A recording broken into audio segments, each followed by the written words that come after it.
Hey there, everybody. It's Dr. Roto and Adam Ronis, and tonight we're talking the Buffalo Bills. And Adam, it all begins and ends with a guy who's very shady, LaShawn McCoy, Shady McCoy. I don't know, man.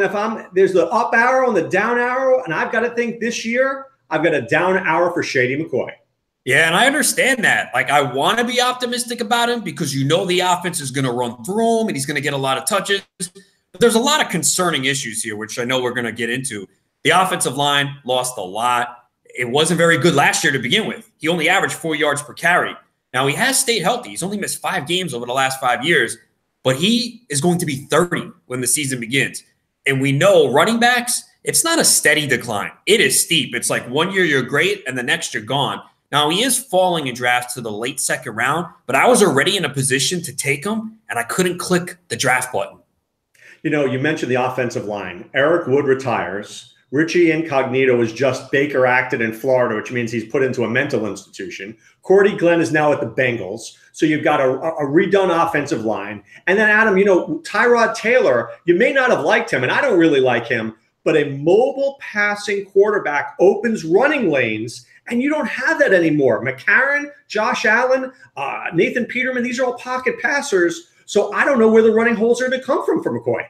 Yeah, it really looks bleak. Again, if you are a proponent of McCoy, what you are doing is saying, hey, this guy's going to get 300 to 350 touches. He's going to get a lot of dump-off passes and catch 50 to 60 passes. You know, he has been durable for the last several years. There's really nothing else in this offense. But on the other side, is this offense going to score much? They were dreadful last year with Tyrod. Now you're breaking in A.J. McCarron or Allen, who is in a new offense, doesn't have many weapons around him. There's a lot of things to be concerned about with McCoy. And you're talking about taking this guy in the second round, even as an RB2. You know, when you talk about high stakes leagues and you say this, like, is McCoy a winning pick? It doesn't feel like it. No, it's not. And I got to tell you something. I think he's not going to get 300 touches this year. They brought in Chris Ivory. I think that McCoy is going to get about 225 carries, maybe about 40 or 50 catches. I think that number is going to be under 300. Why? Because they need to preserve him. You mentioned he's 30 years old. I don't think he's going to have those same opportunities. And Chris Ivory, we know if he's healthy, he's a pretty solid backup, and they want to preserve McCoy. I don't think McCoy, a second round, dude, I'm not even taking him. Maybe in the 4th round's the earliest I'm touching him. Well, that means you're basically not getting him because he's not going to be there. I have seen some drafts where he fell to the early 3rd round. And I think that the reason why is because people are scared. They're like, look at this offense. It's not set up well. I mean, really, how many touchdowns can McCoy score in this offense? And he didn't score much last year either.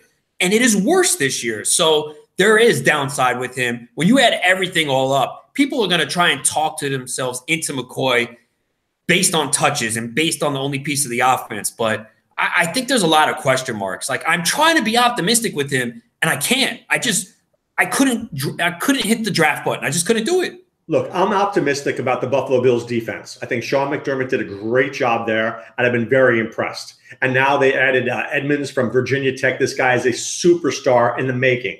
But Kelvin Benjamin as the wide receiver, you know this guy can't get off the line of scrimmage. Zay Jones looked terrible. And right now there was a report today who, you know who their 3rd receiver is? Jeremy Curley looks like the number 3 receiver there. That has train wreck written all over it.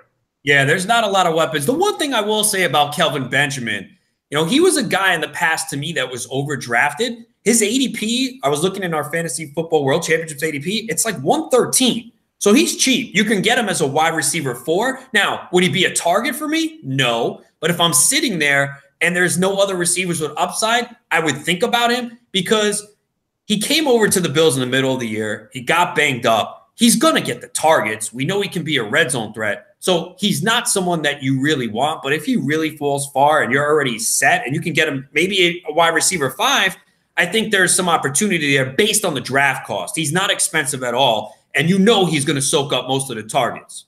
I would take him as a wide receiver 4. I have no problem with that. And I actually like Charles Clay, like round 18, round 19. I always seem drawn to Charles Clay because I know he gets like 50 catches or something like that. But what do you think about A.J. McCarron? I thought that was a very astute free agent signing because they didn't know they were going to get Josh Allen in the draft. But is McCarron good? I mean, what does he have? 2 starts in his career? Can he hold the fort down until Allen's ready? I don't think so. Usually you see this when quarterbacks get drafted early now, especially early first round, they're going to play. It might take 4 games, it might take 8, but at some point, especially this team is not going to win, they're going to want to see Allen on the football field. So I don't think either of these guys you can draft at all, and they want to see Allen at some point. And look, there's just not a lot of weapons on this team. We went over it. I agree with you on Clay, solid tight end too, backup tight end. We know he has knee issues. He was really good last year for a stretch. Then he got hurt, but that's been the story of his career. Injuries have slowed him down. When he is on the field, he is productive. Now, I'm going to say the most surprising thing to you. What if I told you I think there's a chance, an outside chance, that the Bills make the playoffs? That defense is good. I know they're not going to score, but if they could just average 17 points a week, they might go 9-7 and be the number 6 seed like they did last year.